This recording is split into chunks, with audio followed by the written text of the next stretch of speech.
Oke, kita mulai ya. Ya, Baik, Bismillahirrahmanirrahim. Assalamualaikum warahmatullahi wabarakatuh.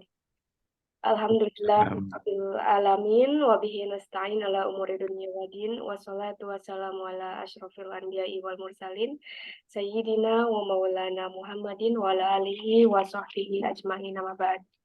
Alhamdulillah di pagi yang cerah ini, Selasa 8 Agustus 2023, kita dapat berjumpa kembali di kajian hadis kita bersama guru kita, Ayahanda Profesor Dr. Ahmad Tibraya MA. Dan baik tema kita di pertemuan sebelumnya telah membahas tentang ketelitian para sahabat dalam menerima hadis, dan kita sekarang akan melanjutkan dengan tema yang lebih spesifik, yaitu hadis pada masa Khalifah Utsman dan Ali. Dan di sini Ayahanda juga sudah hadir, alhamdulillah. Dan langsung saja Ayahanda sebagai pengantar dengan hormat dipersilahkan. Baik, Assalamualaikum warahmatullahi wabarakatuh.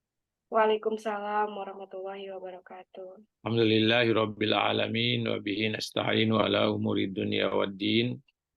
Wassalatu wassalamu ala asyrafil anbiya'i wal mursalin. Sayyidina wa maulana Muhammadin wa ala alihi wa sahbihi ajma'in amma ba'd.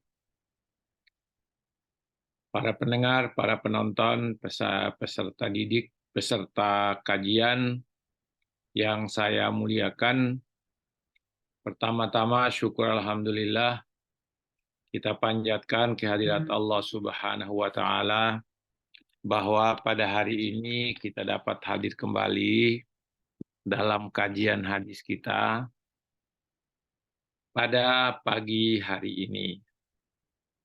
Alhamdulillah, semoga kita senantiasa dalam keadaan sehat walafiat, tidak kurang suatu apapun, dan semoga di hari-hari mendatang kita juga tetap mendapatkan rahmat dan nikmat Allah Subhanahu wa taala. Kawan-kawan sekalian yang saya muliakan, kajian kita pada hari ini yaitu hadis pada masa Khulafaur Rasyidin, periode Khalifah Utsman bin Affan. Yang lalu kita sudah menjelaskan periode Abu Bakar dan Umar. Mereka sangat hati-hati dalam menerima hadis atau menyampaikan hadis. Dengan kata lain, bahwa pada masa itu penyebaran hadis tidak berkembang begitu pesat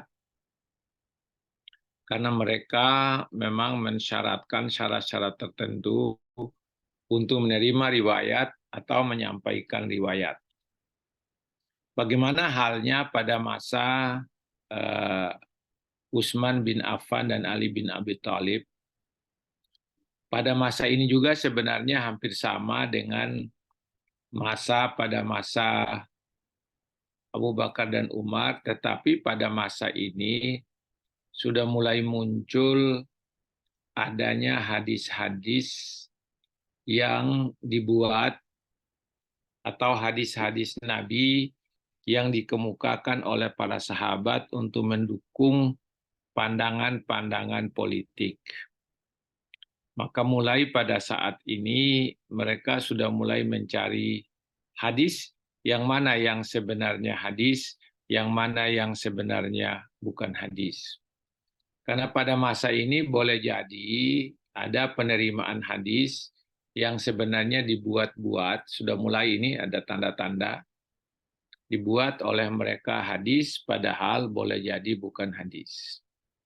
Karena itulah pada masa ini para sahabat mulai mengecek hadis-hadis yang disampaikan oleh para sahabat. Suasana perkembangan hadis pada masa Khalifah Utsman dan Ali berbeda dengan apa yang terjadi pada masa dua khalifah sebelumnya, yaitu pada masa Khalifah Abu Bakar dan Umar. Abu Bakar dan Umar sangat teliti tentang periwayatan dan penerimaan hadis. Mereka bahkan menentukan syarat untuk dapat diterimanya sebuah hadis itu dari para sahabat dengan syarat tertentu. Misalnya kita dengar yang lalu dengan sumpah, dengan saksi yang mereka harus hadirkan. Suasana perkembangan hadis pada masa Utsman dan Ali bin Abi Thalib mulai berubah. Hal ini dikatakan misalnya oleh Ramli Abdul Wahid, seorang penulis buku pengantar ilmu hadis. Pada masa Khalifah Utsman dan Ali mulai muncul berbagai riwayat. Tidak terkecuali adanya pemalsuan yang dilakukan oleh non-sahabat untuk mendukung faksi-faksi politik umat. Kita tahu kawan-kawan sekalian, pada masa Utsman dan masa Ali adalah masa-masa di mana perkembangan politik itu luar biasa. Sudah mulai. Sementara menurut Hasbi As-Siddiqi, di ketika kendali pemerintahan Islam dipegang oleh Utsman dan Ali, dan dibuka pintu perlawatan kepada para sahabat serta umat mulai memerlukan sahabat. Maaf. Teristimewa sahabat-sahabat kecil. Sahabat-sahabat kecil itu kawan-kawan adalah sahabat-sahabat yang pada umumnya berada di bawah tingkat sahabat besar seperti Khulafaur Rasyidin pada masa-masa khalifah di mana khalifah itu mendampingi Rasulullah. Sahabat-sahabat kecil itu sahabat-sahabat yang pada masa hidup Nabi mereka masih sangat muda. Bergeraklah para sahabat kecil mengumpulkan hadis dari sahabat-sahabat besar dan mulailah mereka meninggalkan tempat untuk mencari hadis. Ini mulai mereka mencari hadis. Hadis mana yang mereka dapatkan, hadis mana yang mereka dapatkan sesuai dengan yang mereka tahu, mereka mulai melihat di sini. Para sahabat Rasulullah tidak membukukan hadis dan tidak mengumpulkannya dalam sebuah buku. Hal ini disebabkan oleh beberapa faktor. Di antaranya ialah seperti yang dikatakan oleh Syekh Abu Bakar As-Sikili dalam Fawaidnya, menurut riwayat Ibnu Bashwal yang dikutip oleh Hasbi As-Siddiqi, sebenarnya para sahabat tidak mengumpulkan sunnah-sunnah Rasulullah dalam sebuah mushaf, sebagaimana mereka telah mengumpulkan Al-Quran. Jadi tidak. Itu bedanya. Al-Quran dikumpulkan dalam sebuah mushaf, sedangkan Al-Hadis tidak.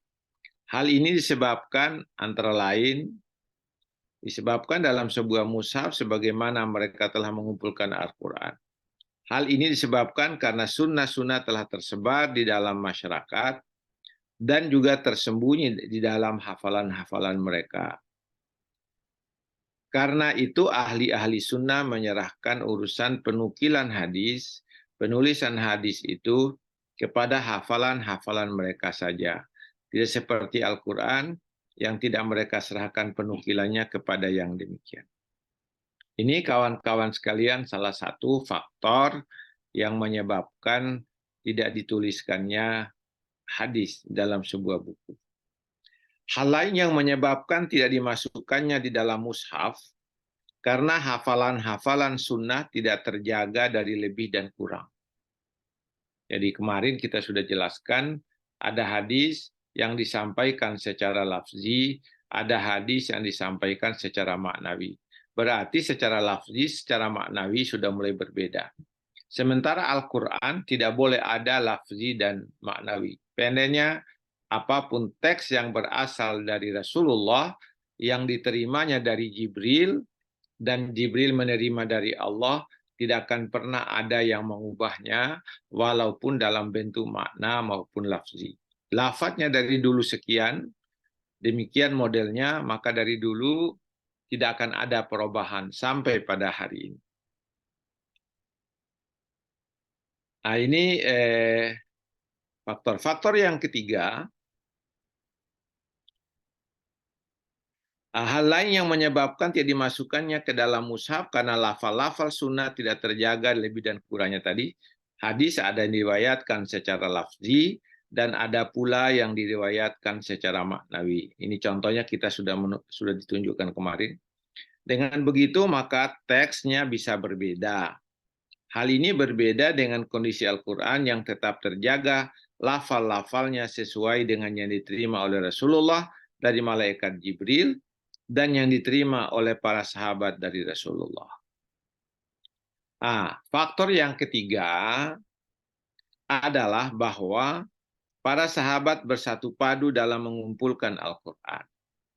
Sahabat tidak semua sepakat untuk mengumpulkan hadis. Tidak ada hambatan yang berarti bagi mereka dalam mengumpulkan Al-Quran dan dibukukan, karena yang dibukukan itu adalah teks-teks atau lafal-lafal yang sama dengan apa yang mereka terima dari Rasulullah ketika Rasulullah menyampaikan ayat-ayat itu kepada mereka. Tidak ada bedanya sedikit pun. Sampai hari ini tidak boleh ada yang diriwayatkan, yang dikeluarkan, yang disampaikan secara lafzi. Sedangkan hadis yang ada pada mereka bisa berbeda lafal antara satu dengan yang lain. Antara sahabat yang satu dengan sahabat yang lain. Kata Hasbi, seandainya mereka sanggup menuliskan sunnah-sunnah Nabi sebagaimana mereka telah sanggup menuliskan Al-Quran dengan dhabitnya, tentulah mereka telah mengumpulkan sunnah itu. Intinya, sunnah itu antara satu lafal dengan lafal yang lain bisa berbeda. Sementara Al-Quran tidak. Maka mereka sepakat mengumpulkan Al-Quran. Pada masa Utsman dan Ali, para sahabat membuka jalan mencari hadis kepada umat secara mandiri. Jadi mereka membukakan jalan secara mandiri. Setiap sahabat mengumpulkan hadis sesuai dengan kemampuan dan kesanggupan mereka. Namun, hadis yang dikumpulkan mereka, kadang-kadang lafal-lafal yang mereka sampaikan berbeda dengan lafal yang diterima dari Rasulullah. Hal ini disebabkan karena kebolehan mereka untuk meriwayatkan hadis sesuai dengan lafal yang diterima dari Nabi, atau mereka menyampaikan riwayat itu secara maknawi saja, tidak harus secara lafzi.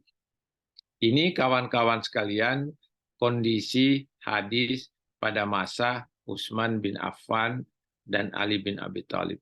Bahkan kata Ramli Abdul Wahid, pada masa itulah sudah mulai muncul hadis-hadis yang dibuat oleh mereka untuk mendukung faksi-faksi politik mereka. Sudah mulai muncul di sini hadis-hadis palsu, hadis-hadis yang tidak bersumber dari Nabi.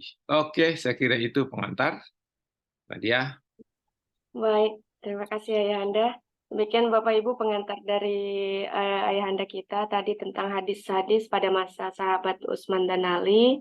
Dan menarik sekali tadi Ayah menjelaskan munculnya di masa tersebut munculnya hadis palsu untuk mendukung faksi-faksi politik, dan juga tadi Ayahanda juga menjelaskan tentang faktor-faktor tidak dimasukkannya hadis ke dalam mushaf.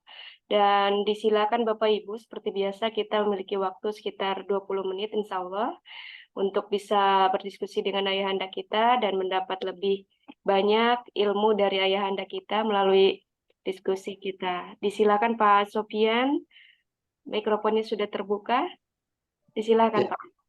Terima kasih Mbak Diah, terima kasih Ayah dan semua sahabat ilmu. Hadis-hadis yang tadi dikumpulkan oleh para ahli hadis dan mungkin muncul perawi-perawi yang hebat-hebat, tetapi ada kelompok di tetangga kita yang tidak menganggapnya bahwa itu hadis itu bagus, hadis itu benar-benar dari Rasul dan sebagainya, seperti yang banyak diriwayatkan contoh misalkan oleh Imam Syafi'i ataupun oleh imam-imam madhab yang populer, yaitu yang 4. Tetapi mereka lebih mengutamakan, mementingkan yang diriwayatkan oleh Imam Bukhari, Muslim, dan yang ada di Kutubus Sittah. Padahal ketika dilihat dalam sejarah justru lebih dahulu Imam Syafi'i dibanding dengan Imam Bukhari. Nah, bagaimana memberikan penjelasan kepada murid-murid kami Ayah supaya mereka juga ketika hadis ini dibawakan oleh seperti Imam Maliki, Imam Syafi'i dan lain sebagainya, lebih mementingkan, lebih mengutamakan dibanding sama dengan imam-imam Bukhari, Muslim dan lain sebagainya. Mohon pencerahan Ayah. Terima kasih. Baik, terima kasih Pak Sofian. Mungkin masih ada Bapak Ibu untuk satu penanya lagi. Disilakan jika masih ada. Sepertinya belum ada ya Handa. Satu pertanyaan dari Pak Haji Sofyan. Disilakan ya Handa. Nanti kalau masih ada waktu dia mau tanya sama ya Prof. Oke, baik. Makasih. Hadis-hadis itu setelah terjadi periwayatan yang luar biasa. Periwayatan itu maksudnya penyebaran hadis kemana-mana. Kemudian dengan adanya kondisi di mana hadis-hadis itu dibuat oleh mereka yang dikatakannya bersumber dari Nabi, padahal sebenarnya tidak. Karena itulah maka dilakukanlah oleh para tabi'in di masa kemudian untuk menentukan keabsahan sebuah hadis. Apakah hadis ini sahih? Apakah hadis ini hasan? Apakah hadis ini dhaif? Apakah hadis ini maudhu?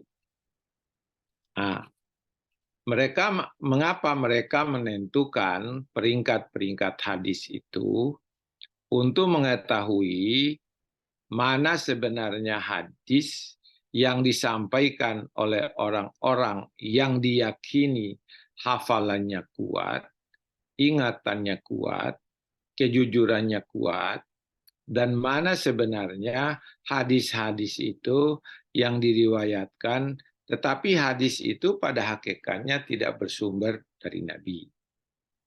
Atau hadis itu bersumber dari Nabi, tetapi yang menyampaikan hadis itu sampai kepada pihak tertentu dipandang tidak memenuhi syarat-syarat hafalannya kuat, kejujurannya kuat, maka terjadilah perbedaan-perbedaan dalam memberikan peringkat hadis. Contohnya begini Pak Sufyan. Kata Nadia, kata saya percaya hadis yang disampaikan oleh Pak Sufyan. Kata Nadia, ayah tidak percaya. Kenapa? Beliau pernah bohong loh 1 kali. Gitu. Nah, itu kalau sudah begitu, maka saya mengatakan hadis yang dari Pak Sufyan itu sahih. Karena disampaikan oleh orang-orang yang bisa dipertanggungjawabkan. Bagi Nadia tidak, karena kelihatannya Pak Sufyan pernah terlihat oleh Nadia tidak jujur dalam menyampaikan itu. Maka terjadilah perbedaan peringkat hadis. Jadi itu peringkat hadis itu ditentukan oleh sejauh mana orang-orang meriwayatkan hadis itu dapat dipertanggungjawabkan. Dari sisi ingatannya, dari sisi intelektualitasnya, dari sisi kejujurannya, dari sisi amanahnya, dari sisi-sisi yang lain. Ini yang penting. Nah, kemudian ketika kita melihat ada hadis-hadis yang dipakai oleh imam-imam dalam kaitan hadis itu. Imam ini menggunakan hadisnya dhaif.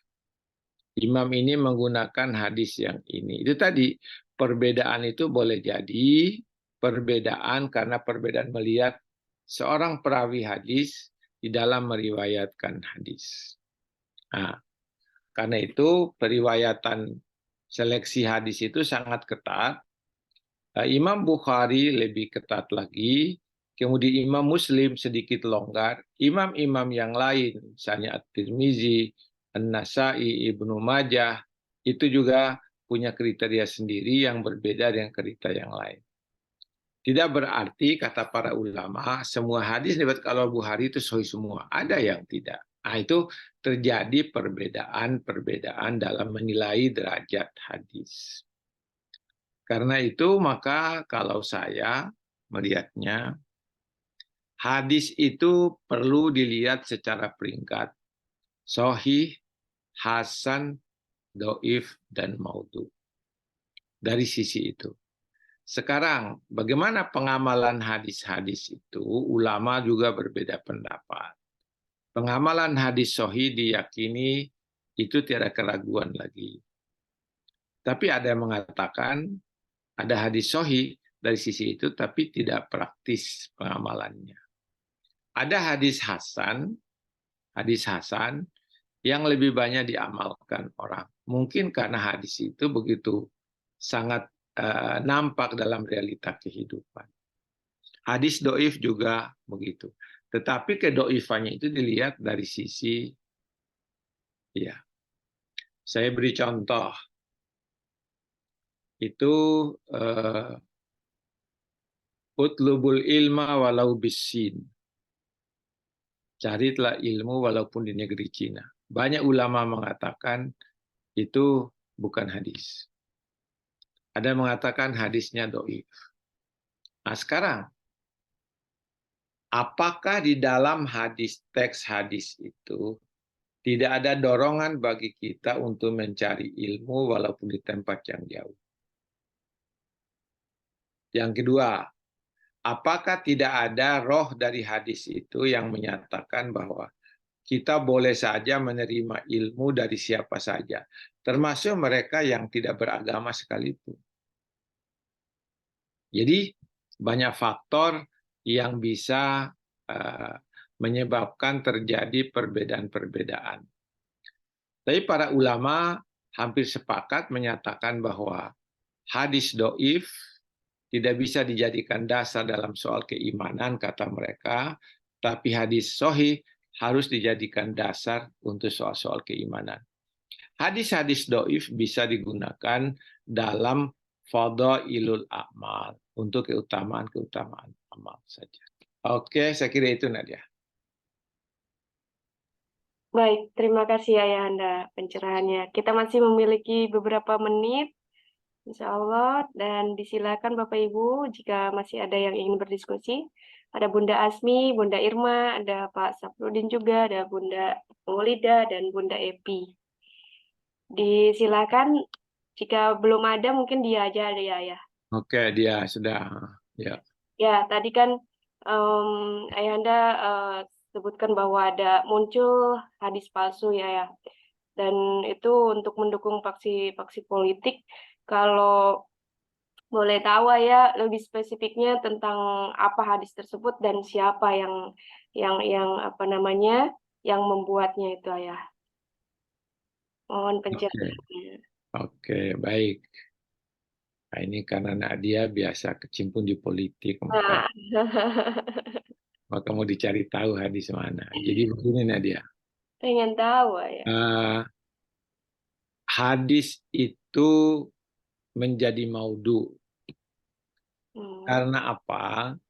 Karena dibuat oleh orang-orang tertentu dalam rangka mendukung kepentingan-kepentingannya. Kalau orang politik, dibuatnya hadis itu dalam rangka mendukung pemikiran politiknya. Kalau seorang penjual, agar mendukung banyak laku dagangan-dagangannya, Nadia. Jadi kemudian bagi mereka yang ahli obat, agar obat yang dibuatnya menjadi obat yang laris. Gitu. Nah, kemudian hadis-hadis itu bisa muncul juga disebabkan karena kepentingan-kepentingan perorangan. Bisa. Kepentingan-kepentingan perorangan bisa jadi hadis itu muncul. Misalnya hadis yang populer kita itu, terong itu katanya obat segala penyakit. Jadi kalau dilihat dari sisi materinya, masa sih terong itu menjadi obat segala penyakit? Ditelusuri oleh para ulama. Ternyata itu hadisnya hadis palsu. Boleh jadi hadis itu, Nadia, dibuat dan disebarkan oleh mereka dalam jaringan perdagangan terong. Petani terongnya mengatakan kalau kalian makan ini terong akan sembuh dari segala penyakit. Supaya terongnya laris. Yang penjual di pasar mengatakan, ayo ibu-ibu silakan makan terong, akan menyembuhkan segala macam penyakit. Oh, benar nggak Pak? Benar. Sudah. hanya orang ikuti. Nah, banyak sekali, terutama pada masa-masa kehangatan politik, itu bisa jadi seperti itu. Nah, dia mungkin tidak ingat dulu itu ada kampanye yang mengatakan begini, Bapak Ibu, kalau mendapat rahmat Allah, silakan datang ke pohon ini, gitu kan? Karena pohon ini tempat berbaiatnya Rasulullah dengan para sahabatnya, gitu. Oh gitu. Nah, ada lagi yang mengatakan lawannya, Bu, Bapak Ibu, jangan dekati pohon itu. Pohon itu pohon yang berbahaya. Itu namanya pohon huldi, coba. Mana itu? Silakan ibu-ibu, Ka'bah itu menjadi tempat ibu berlindung, bermohon apa semua. Datanglah ke Baitullah. Baitullah itu Ka'bah. Ka'bah itu kan gambarnya P3 kan gitu. Coba itu bisa contoh ya, contoh misalnya ya. Walaupun mereka mungkin dari apa yang saya sebutkan tadi tidak membuat seperti itu. Tapi hadis maudhu itu munculnya karena ada kepentingan-kepentingan perorangan atau kepentingan sekelompok orang sehingga mengatakan hadis ini bersumber dari Rasulullah padahal bukan. Silakan Nadia, apalagi? Baik, Ayah. Terus kemudian ya, kan apa namanya sahabat juga sangat menjaga hadis itu supaya tidak ada yang menambahkan atau mengurangi. Sama seperti halnya ciptaan Allah atau syariat yang sudah sempurna, kita tidak boleh menambahkan atau mengurangi. Dan eh, bagaimana ya ketika kita melihat hadis itu baik, tapi ternyata itu bukan dari Rasulullah. Bolehkah kita menganggap itu dari Rasulullah dan mengamalkannya, atau cukup mengamalkannya tapi harus tidak menganggap dari Rasulullah? Karena dia pernah dengar atau pernah baca juga, contohnya Allah ciptain kita punya mata, 2 mata. Udah sempurna gitu loh ya. Tapi kalau misalkan kita tambahkan jadi 1 lagi, jadi 3, kan nggak bagus gitu loh. Jadi apalagi sebaliknya kalau dikurangi juga nggak bagus. Nah, itu seperti apa ya pandangannya untuk hadis-hadis yang kita anggap secara logika manusia itu bagus, baik, tapi ternyata memang bukan dari Rasulullah. Harus bagaimana sikap kita? Baik, saya beri contoh Nadia. Ketika ada orang suka makan terong, lalu orang bilang, loh kenapa Anda suka makan terong? Ya, ada hadis Nabi yang mengatakan bahwa begitu, padahal habisnya palsu. Yang satu lagi mengatakan, kenapa Anda makan terong? Saya suka. Jadi, itulah faktor-faktor yang sebenarnya menentukan seseorang melakukan sesuatu yang tadinya itu dipandang sebagai hadis maudhu atau hadis yang dibuat-buat, kemudian menjadi amalan seseorang. Kalau saya, Pak Sufyan, terus terang aja, apabila hadis do'if itu saya pahami ada, dan saya baca hadis do'if itu, kalau saya menjadi tenang mengamalkan hadis do'if itu, saya amalkan. Karena banyak hadis do'if itu yang isinya apa? Yang isinya berkaitan dengan amal-amal yang kita lakukan dan amal itu menyejukkan hati kita. Apa masalahnya kalau kita tidak mengamalkan? Jadi kalau saya untuk pengamalannya itu silakan saja sepanjang itu menyenangkan hati. Banyak sekali hadis-hadis yang doif berkaitan dengan zikrullah, berkaitan dengan pahala yang di ini. Ya. Itu, Nadia. Baik, tapi kita masih punya 5 menit nih ya, Anda. Apalagi? Mungkin ada Bapak Ibu yang ingin diskusi, satu orang cukup mungkin, Pak Muhammad Safrudin. Terbuka mikrofonnya, disilakan Bapak. Assalamualaikum warahmatullahi wabarakatuh. Waalaikumsalam warahmatullahi wabarakatuh. mau baru gabung lagi nih ya Anda. Ya, Selamat. Nah, saya di Kendari, Bro. Sana, Bro. oke. Saya mengatakan begini, Bro. Jadi terkadang itu seperti tadi yang disampaikan Mbak Dia, bahwa ada perkataan para ulama, ya, para filosof, itu juga biasanya itu kalau kita renungkan, kita pikir-pikirkan, itu juga sesuatu yang baik. Nah, ketika kita menyikapi hal-hal yang seperti itu, apakah kita bisa mengamalkan atau misalnya kita mengikuti bahwa kalau kita misalnya ini kan hasil renungan, hasil riyadhah, hasil apa namanya dari amalan-amalan misalnya dengan tirakat, ya. Nah, itu kan biasanya bagus. Contoh yang sederhana begini, untuk memotivasi amalan ibadah. Jadi misalnya tadi misalnya menuntut ilmu, utlubul ilmu.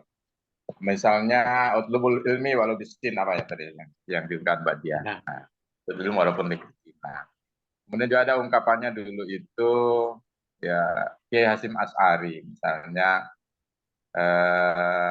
hubul waton minal iman. Itu sebenarnya kan perkataan-perkataan para ulama. Sesuatu yang bagus.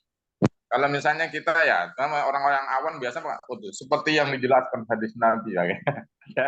Padahal bukan dari hadis Nabi. Nah, itu yang pertama, Prof. Yang kedua yang ingin saya tanyakan bahwa munculnya hadis-hadis maudhu itu ya biasanya kan karena ada faktor politik, ya, faktor politik. Ya, golongannya untuk menguatkan jamiyahnya, menguatkan kelompoknya itu sehingga muncullah hadis-hadis seperti itu, hadis-hadis palsu itu, ya, seperti yang pada saat Nabi palsu Musailam al-Kadzab itu ya memunculkan ya seperti golongan-golongan mereka itu juga sering munculnya hadis palsu. Saya membaca sekilas bahwa tentang hadis-hadis palsu itu biasanya dilatar belakangi kepentingan dan kepentingan-kepentingan politik dan kepentingan-kepentingan kelompok. Bagaimana menyikapi hal yang demikian itu, Prof? Baik, Demikian. cukup Bapak? baik. Baik, silakan ya. Saya condong untuk mengatakan apa yang Pak Safruddin sampaikan itu saya setuju. Begitu banyak kalimat-kalimat hikmah dari para ulama. Ya. Kita tidak pernah mengecek apa sahih dari dia atau tidak. Tapi kalimat-kalimat itu memberikan motivasi kita semua untuk maju, untuk berkembang. Itulah menjadi dasar pemikiran saya bahwa kalau ada hadis doif yang memberikan motivasi kita untuk pada kebaikan, saya amalkan. Sebagaimana kita mengamalkan pesan-pesan ulama kita. Hubul watan minal iman itu bukan dari hadis, bukan ini, tetapi dari para ulama. Artinya apa? Kita itu harus mencintai tanah air kita sebagaimana kita mencintai iman yang ada dalam hati kita. Itu kan sesuatu yang penting. Ya. Nah, kemudian kalau ada pesan-pesan dari guru kita, kita cari. Ini pesan guru saya ini dari hadis apa dari mana? Bukan. Tetapi guru itu membuat pesan sendiri untuk memberi motivasi kepada muridnya. Maka muridnya mengamalkannya. Nah, sama dengan hadis tadi. Hadis-hadis yang disampaikan walaupun dhaif, tetapi itu sangat memberi motivasi kepada kita. Saya mengamalkannya. Jadi itu penting. Ada hadis-hadis sahih misalnya, isinya biasa-biasa saja, tetapi kadangkala tidak praktis kita mengamalkannya. Itu kan hanya dilihat dari sisi derajatnya, peringkatnya. Karena itu begitu banyak, maka saya seringkali mengatakan begini. Keabsahan sebuah tulisan ilmiah harus ada kutipan. Saudara mendapatkan kutipan dari mana-mana kan? Oh, ini bagus sekali pandangannya ulama ini. Padahal dia non-muslim. Coba. Jadi hal-hal yang seperti itu menjadi contoh bahwa apapun yang disampaikan oleh Nabi, Walaupun setelah itu dilihat peringkat-peringkatnya. Maka dalam hal kehidupan sosial, kehidupan beragama, kita mengamalkannya karena kita akan mendapatkan kemaslahatan dari pengamalan hadis itu. Walaupun hadis itu dari sisi peringkatnya adalah hadisnya dhaif. Bahkan mungkin hadisnya maudhu. Kenapa disebut hadis maudhu? Karena dia bilang begini. Rasulullah bersabda begini-begini. Makanya kalimat seperti itu menunjukkan jika hadis yang disampaikan bukan dari Nabi, itulah hadis maudhu. Tetapi kalau pandangan kita yang tidak disandarkan kepada Nabi, itu pandangannya Prof. Tip itu bagus banget itu untuk jadi nasihat kita. Bukan dari Nabi, bukan dari mana-mana, tapi dari beliau sendiri. Itu tadi yang seperti diberi contoh tadi, hubul watan minal iman. Kemudian memberi semangat untuk mencari ilmu, semangat untuk berjuang, itu penting. Ya, misalnya begini, kata Ali bin Abi Thalib, alimu auladakum fa innahum ya'ishuna fi zamanin ghairi zamanikum. Ajarkanlah oleh kalian anak-anakmu, karena anakmu hidup nanti pada masa yang berbeda dengan masa kalian. Itu bukan hadis, tapi asar. Asar sahabat. Ini pandangan sahabat. Tidak ada orang mengatakan ini hadis maudhu, bukan. Karena dia tidak menyandarkan hadis itu kepada Rasulullah. Misalnya, al-bajinjan da'un min kulli dawa'un min kulli da'in. Kalau saja mereka mengatakan, ini pendapat saya, ini menjadi obat. Tapi kalau dia mengatakan, berdasarkan hadis Rasulullah, mengapa disebut maudhu? Karena dia menyandarkan ucapannya itu kepada Nabi. Seandainya tidak, maka tidak menjadi maudhu, itu menjadi pendapatnya dia. Kan banyak sekali pendapatnya guru kita yang kita ikuti. Saya itu selalu mendapatkan motivasi dari Pak Tip, motivasi dari guru yang lain. Itulah membuat saya bersemangat belajar. Gitu. Jadi kalau saya bilang kata Rasulullah, belajarlah dengan sungguh-sungguh. Itu maudhu hadisnya. Karena apa? Dia menyandarkan pendapatnya pada Nabi, padahal bukan. Gitu. Nah itu. Karena itu maka apa yang Pak Sabuddin katakan itu begitu banyak kalimat-kalimat hikmah yang bagus. Misalnya begini. Ini bukan kalimat dari mana. Peribahasakan, patah tumbuh hilang berganti. Itu apa maksudnya? Ketika Anda suatu saat patah hati, tidak boleh membiarkan hati patah terus. Yakinlah akan tumbuh di hati itu cinta-cinta yang baru. Gitu, coba. Ya, hilang berganti. Kalau Anda misalnya, kalau pacarku hari ini hilang satu, insya Allah akan datang yang berikutnya yang lebih baik.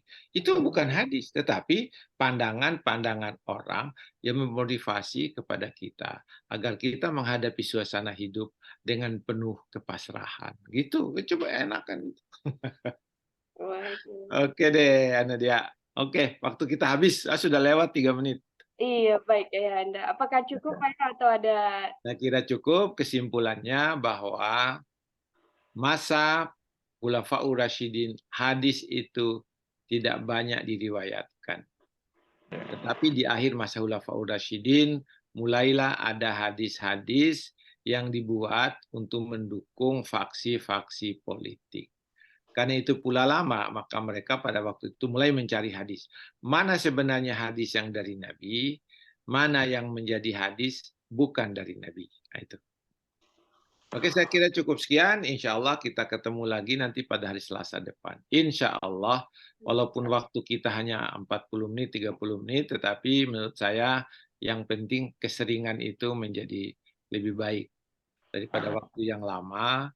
Karena itu kawan-kawan kita mulai tepat jam 6. Kita tidak akan tunda lewat lagi jam itu. Mulai jam 6 tepat kita mulai. Supaya nanti kita juga ini.